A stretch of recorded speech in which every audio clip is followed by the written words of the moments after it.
Good morning, everyone. This is CH Naveen Kumar.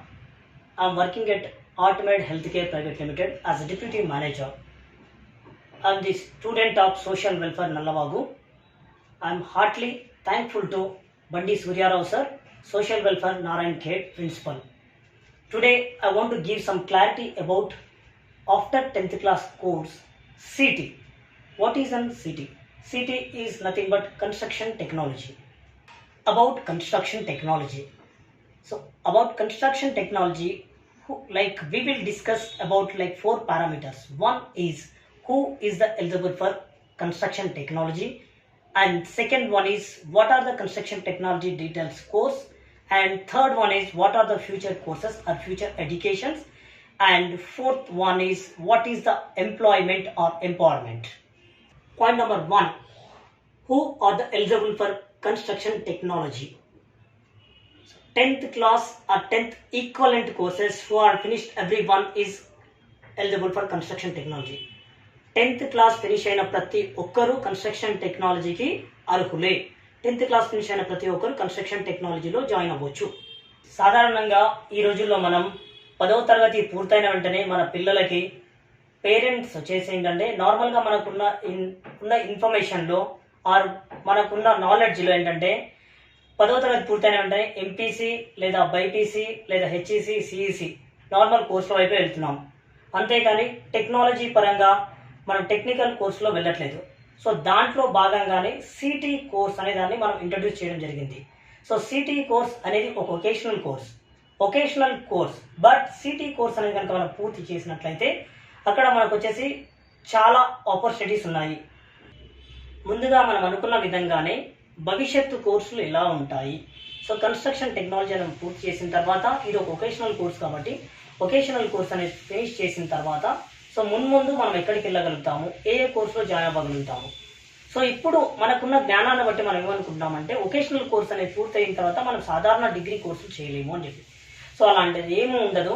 మీరు construction technology కనుక మీరు పూర్తి చేసినట్టయితే ఒకవేళ టెక్నికల్ పరంగా మీరు వెళ్ళాలి అనుకుంటే సో కన్స్ట్రక్షన్ టెక్నాలజీ సిటీ పూర్తయిన వెంటనే మీరు వచ్చేసి డిప్లొమా కోర్స్ చేసుకోవచ్చు, diploma in construction technology. So మీరు డిప్లొమా ఇన్ కన్స్ట్రక్షన్ టెక్నాలజీ కనుక పూర్తయిన వెంటనే మీరు వచ్చేసి ఎంసిటీ చేసుకోవచ్చు, మాస్టర్స్ ఇన్ కన్స్ట్రక్షన్ టెక్నాలజీ చేసుకోవచ్చు. అలా కాకుండా కొంతమంది ఏంటంటే మీరు నార్మల్ డిగ్రీకి వెళ్తాము. సో తప్పకుండా మీరు నార్మల్ డిగ్రీకి వెళ్ళొచ్చు. బట్ నార్మల్ డిగ్రీకి వెళ్ళాలంటే మీరు ఏంటంటే కన్స్ట్రక్షన్ టెక్నాలజీ 2 years పూర్తయ్యేలోపు మీకు ఒక బ్రిడ్జ్ కోర్స్ ఉంటుంది. సో బ్రిడ్జ్ కోర్స్ అంటే మీరు వచ్చేసి దానికి సపరేట్గా కోర్స్ ఏం చేయాల్సిన అవసరం లేదు. మీకు ఒక ఎగ్జామ్ ఉంటుంది, ఎంట్రన్స్ ఎలిజిబిలిటీ ఎగ్జామ్ లాగా. సో మీరు కనుక ఆ ఎంట్రన్స్ ఎలిజిబిలిటీ ఎగ్జామ్ కనుక రాసినట్టయితే మీరు సాధారణ డిగ్రీకి అర్హులు అవుతారు. సో దానితో పాటుగానే మీరు ఒకవేళ కనుక ఈ బ్రిడ్జ్ కోర్స్ ఎగ్జామ్ ఫినిష్ చేసినట్టయితే మీరు ఎంసెట్ కూడా రాసుకోవచ్చు. ఎంసెట్ కూడా రాసుకొని మీరు వచ్చేసి ఇంజనీరింగ్ కూడా ఎలిజిబుల్ అవుతారు.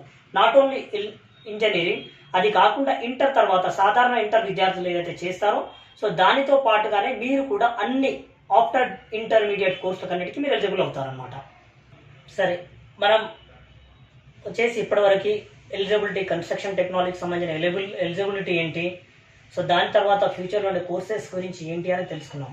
సో ప్రస్తుతం మనం వచ్చేసి కన్స్ట్రక్షన్ టెక్నాలజీకి సంబంధించి ఒకవేళ కన్స్ట్రక్షన్ టెక్నాలజీ అనేది మనం పూర్తి చేసినట్టయితే పూర్తి చేసే వరకు మనకి దేనిపైన అవగాహన వస్తుంది, దేనిపైన గ్రిప్ వస్తుంది, సో దాని తర్వాత ఫ్యూచర్ ఆపర్చునిటీస్ ఏంటి, మీన్స్ ఫ్యూచర్లో మనకు ఉండే ఉద్యోగ అవకాశాలు ఏంటి గురించి మనం తెలుసుకుందాం. సో మనం ఇప్పుడు కన్స్ట్రక్షన్ టెక్నాలజీ అని పూర్తి చేసినట్టయితే సో మనం ఇప్పుడు క్లియర్గా నాకు తెలిసి మీకు ఇప్పటికీ మంచి అవగాహన వచ్చింది అనుకుంటున్నాను కన్స్ట్రక్షన్ టెక్నాలజీ. సో దాని తర్వాత డిప్లొమా ఇన్ కన్స్ట్రక్షన్ టెక్నాలజీ, దాని తర్వాత మీకు వచ్చేసి మాస్టర్స్ ఇన్ కన్స్ట్రక్షన్ టెక్నాలజీ. ఇట్లా మీకు దీనికి సంబంధించి మంచి ప్రొఫెషనల్ కోర్స్ అనేది ఉంటుంది. సివిల్ రంగంలో దూసుకెళ్ళొచ్చు. సో దీంట్లో వస్తే కనుక మనం ఇలాంటి దానిపైన అవగాహన వస్తుంది. మొదటగా మేనేజింగ్ పీపుల్ మేనేజ్మెంట్ పైన చాలా మంచి అవగాహన వస్తుంది. అంటే మనం సివిల్ రంగంలో పీపుల్స్ని ఎలా మేనేజ్ చేయాలి. దాని తర్వాత ఎక్విప్మెంట్ మేనేజ్మెంట్. సో మీకంటే మనం దాంట్లో సివిల్ కన్స్ట్రక్షన్లో లేదా సివిల్ ఇంజనీర్గా మీరు ఎదిగిన తర్వాత మీరు ఎటువంటి ఎక్విప్మెంట్స్ వాడతారు, సో దానిపైన అసలు మీరు ఏ విధంగా మేనేజ్ చేయొచ్చు. దాని తర్వాత మెటీరియల్ మేనేజ్మెంట్, సివిల్కి సంబంధించి ఏదైతే మెటీరియల్ ఉంటుందో సో దానికి సంబంధించిన మేనేజింగ్ స్కిల్స్ అనేవి వస్తాయి. సో ఈ మేనేజింగ్ స్కిల్స్ పాటుగా మీకు ఏంటంటే మీకు టెక్నాలజీ. సో సివిల్ కన్స్ట్రక్షన్ చేయాలి అంటే ఎటువంటి టెక్నాలజీ వాడాలి, ఏ టెక్నాలజీస్ వాడాలి అనే దానిపైన మంచి అవగాహన వస్తుంది. సో ఫైనల్గా వచ్చేసరికి మీకు ఏంటంటే buildings and infrastructure civil management. మీకు ఏంటంటే సివిల్ కన్స్ట్రక్షన్లో బిల్డింగ్ అండ్ ఇన్ఫ్రాస్ట్రక్చర్ పైన మీకు ఒక ఏదైతే ఉందో మంచి అవగాహన వస్తుంది. సో ఇదే కాకుండా ఇంటీరియర్ డిజైన్ కూడా మీకు సివిల్ ఇంజనీరింగ్లో వస్తుంది కాబట్టి సో మీకు వచ్చేసి దీనిపైన కన్స్ట్రక్షన్ టెక్నాలజీలో మీకు సివిల్ పైన కూడా చాలా మంచి అవగాహన వస్తుంది. సో ఇవన్నీ ఉన్న తర్వాత మీరు ఎటువంటి రంగంలో దూసుకెళ్ళొచ్చు, ఏ రంగంలో దూసుకెళ్ళొచ్చు, ఎటువంటి జాబులు మీరు పొందొచ్చు అనే విషయానికి వస్తే మీకు ఏంటంటే కన్స్ట్రక్షన్ మేనేజర్స్. సో మీరు ఎలాగో డిప్లొమా చేసేసారు కాబట్టి సో దాని తర్వాత మీరు కనుక మాస్టర్స్ ఫినిష్ చేస్తే మీకు వచ్చేసి కన్స్ట్రక్షన్ టెక్నాలజీ ఫినిష్ అయిన తర్వాత మీరు వచ్చేసి ఏదైతే ఉందో కన్స్ట్రక్షన్స్ మేనేజర్గా వెళ్ళిపోవచ్చు. సివిల్ ఇంజనీర్లో కన్స్ట్రక్షన్ మేనేజర్స్ ఆర్ మీకు వచ్చేసి ఏంటంటే projects engineers or project managers. ఎటువంటి ప్రాజెక్ట్స్ ఏవైతే చేస్తున్నట్టయితే సో దాంట్లో మీరు ప్రాజెక్ట్ ఇంజనీర్లో కానీ లేదంటే ప్రాజెక్ట్స్ మేనేజర్ కానీ వెళ్ళొచ్చు. And next civil engineers. So civil engineer కూడా వెళ్ళొచ్చు. సో ఇది కాకుండా మీకు ఏంటంటే assistant managers and engineers. So అది కాకుండా సమ్ ప్రైవేట్ ఆర్గనైజేషన్స్ ఉంటాయి. సో ప్రైవేట్ ఆర్గనైజేషన్స్ ఏంటంటే కొన్ని రకాలైన మీకు ఏంటంటే రీసెర్చ్ చేస్తాయి. సో కన్స్ట్రక్షన్ పైన కూడా రీసెర్చ్ చేస్తాయి. సో ఈ రీసెర్చ్ పరంగా కూడా మీరు ఏంటంటే ఆర్గనైజేషన్ రీసెర్చ్ పరంగా కూడా వెళ్ళొచ్చు. సో ఇటువంటి అన్ని ఆపర్చునిటీస్ మీకు గవర్నమెంట్ అండ్ ప్రైవేట్ సెక్టార్లో ఉంటాయి కాబట్టి మీరు ఎటువంటి భయపడాల్సిన అవసరం లేదు. సో ఫ్యూచర్లో మీకు కన్స్ట్రక్షన్ టెక్నాలజీ ఫినిష్ చేసిన వెంటనే చాలా మంచి ఆపర్చునిటీస్ ఉంటాయి. ఎందుకంటే ఇది వచ్చేసి మీకు ఒక టెక్నికల్ కోర్స్ కాబట్టి సో మీరు ఇది పూర్తి చేసిన వెంటనే మీరు టెక్నికల్గా వెళ్ళిపోవచ్చు. ఫర్ ఎగ్జాంపుల్ మీరు సిటీ కనుక ఫినిష్ చేసిన వెంటనే construction technology intermediate course finish చేసిన వెంటనే మీరు ఒకవేళ జాబ్ వెళ్ళాలనుకున్నా మీరు బేసిక్ శాలరీస్తో ఒక 10-15 వేల శాలరీస్తో మీరు ఒక ఇంజనీర్కు అసిస్టెంట్ ఇంజనీర్గా వెళ్ళే అవకాశం ఉంటుంది మీకు. సో అది కాకుండా మీరు డిప్లొమా ఇన్ కన్స్ట్రక్షన్ టెక్నాలజీ చేశారనుకోండి assistant manager in construction technology కింద వెళ్ళే అవకాశం ఉంటుంది. అట్లా కాకుండా మీరు వచ్చేసి మీరు మాస్టర్స్ ఇన్ కన్స్ట్రక్షన్ టెక్నాలజీ కనుక చేసినట్టయితే మీరే వచ్చేసి డైరెక్ట్గా మీరు ఏదైతే ఉందో కన్స్ట్రక్షన్లో మీరు మేనేజర్గా వెళ్ళే అవకాశం ఉంటుంది. సో ఇన్ని రకాలైన ఆపర్చునిటీస్ ఉన్నాయి కాబట్టే మనం వచ్చేసి ఇప్పుడు ఏదైతే ఉందో కన్స్ట్రక్షన్ టెక్నాలజీ కోర్సు మనం ఇంట్రడ్యూస్ చేయడం జరిగింది.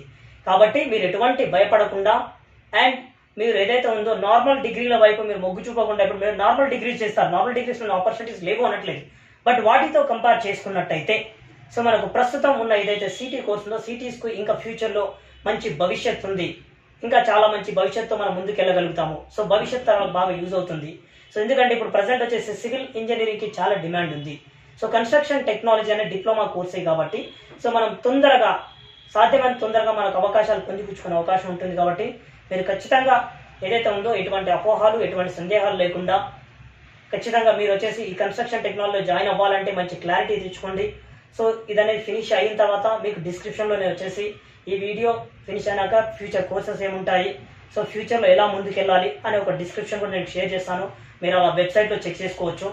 సో నాకు తెలిసినంత మట్టుకి నేను మన సీనియర్స్ దగ్గర ఇన్ఫర్మేషన్ గ్యాదర్ చేసి అండ్ వెబ్సైట్లో ఇన్ఫర్మేషన్ గ్యాదర్ చేసి మీకోసం నేను పొందుపరచడం జరుగుతుంది.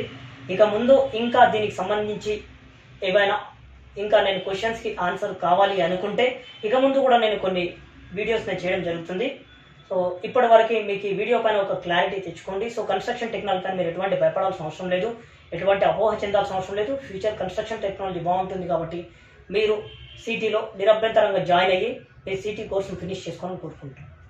చివరిగా ఈ వీడియో చేయడానికి అవకాశం కల్పించినటువంటి బండి సూర్యారావు గారు, నారాయణఖేడ్ ప్రిన్సిపాల్ గారికి మరియు ఇన్ఫర్మేషన్ గ్యాదర్ చేయడంలో సహకరించినటువంటి DC సక్రు నాయక్ సార్ గారికి ధన్యవాదాలు తెలియజేసుకుంటున్నాను.